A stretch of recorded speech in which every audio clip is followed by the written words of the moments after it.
bismillaah ismaqal wanaagsan halkani waa muqbaahiyaha muqtaar channel fadlan haddii aad ku cusub tahay channelkan subscribe saar gambaleelkana furo si aad u noqoto mar walba qofka ugu horeeya ee daawada muuqaaladan barteeda soo geliyo kulan wanaagsan mar kale tani waa warbixin aynu ka diyaarinay taariikh nololeedka madaxweynaha dalka Ruushka Vladimir Putin kaasi oo YouTube muqtaar channel ugu talagalay daawadayaashiisa iyo dadka ku taxanba inay ogaadaan waxyaabo badan oo aynu ka ogeyn madaxweyne Putin ugu horeyn magaciisa dhameystiran Vladimir Vladimirovich Putin waxa uu ku dhashay magaalada Leningrad oo hadda loo yaqaano St. Petersburg madaxweyne Putin waxa uu dhashay sanadkii 1952 hooyadiisii waxa lagu magacaabi jiray Maria Evenora waxa ay ahayd shaqaale ka howlgasha warshad ku taala dalka Ruushka madaxweyne Putin aabbihiisii waxa lagu qafaalay ciidanka badda ee dalka Ruushka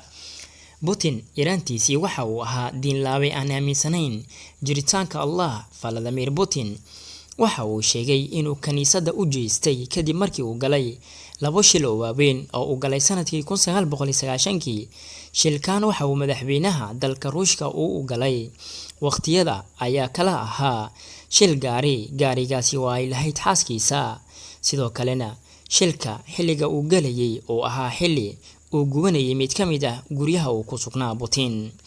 hadda waxa uu qirsan yahay oo uu aaminsan yahay diinta Kirishtaanka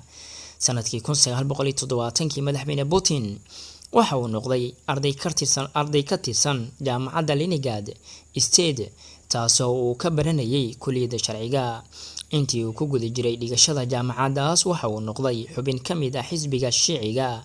Putin ayaana sanadkii 2016 waxa uu sheegay inuu wili jecel yahay fikradda ku saabsan shuuciyada wilina uu haysto kaarkii ka mid ahaanshaha xisbigaasi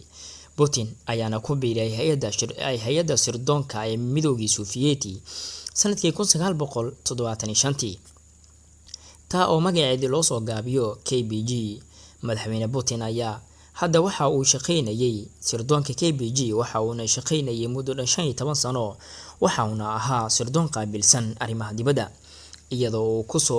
uu ka soo howlgalay wadamo aad u fara badan oo ay ku jirto muddo 6 sano ah oo uu ka howlgalayay dalka Jarmalka madaxweyne Putin shaqada uu ka hayay KGB ayaa ahayd shaqaaleysiinta xubno cusub iyo xadidida sirta farsamo ee tiknoolajiyada Putin ayaa waxa uu shaqada ka fadhiistay burburkii Midowgii Sofiyeeti Putin waxa uu ku laabtay jaamacadiisii hore halkaasi oo 18 sano ka ahaa kaaliyaha madaxa jaamacadda assistant rector sanadkii 1995 Putin ayaa noqday duq xigeenka magaalada St. Petersburg oo hore loogu yaqaanay Leningrad taasi oo ahayd magaalo taariikhda madaxweyne Putin baal dahba kaga jirta dhanka siyaasadda arrimaha dibadda madaxweyne Putin ayaa ku ayiday ajandaha qaranka inay dib Ruushka ugu dhisaan awoodiisa isla markaana ay la ekeysiyaan mowqifka hogaaminta caalamka ee dowladda Mareykanka waayihiisii madaxweynenimo ayaa u horseeday Ruushka inay horumar ballaaran ku talaabsadaan sidaas oo kale intuu xukunka ee Putin waxyaabaha uu ku guuleystay waxa ka mid ah gacan ku dhigista jasiiradda loo yaqaano Crimea taasi oo sanadkii 2014 ay la wareegeen sidoo kale ballaarinta sameynta bolotikada Ruushka isagoona dagaal la galay jabhadii Georgia sanadkii 2018 taasi oo Putin guulo ka soo hooyay Ruushkana ay u suurta gashay inay jabiyaan jabhadaasi waxa kale oo lagu xasuustaa Putin dhexaadinta bariga Ukraine isagoona soo dhexgalay Ruushka ayaana sidoo kale gacan weyn ka geystay ciidamo militarina ku fidiyay wadanka Syria halkaasi oo dagaal sukiyay ka socday waayihii la soo dhaafay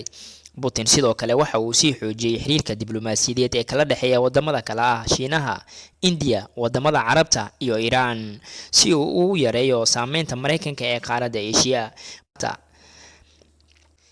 inta ayaanu kusoo koobaynaa warbixintii aynu ka diyaarinay taariikh nololeedka madaxweynaha dalka Ruushka Vladimir Putin.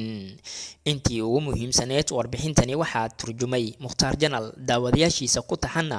janaalkan waxa uu ballan qaadayaa inay mar walba usoo gudbin doono warbixin qusaysa taariikhda hogaamiyaasha caalamka ugu saameynta badan iyo warbixinadooda,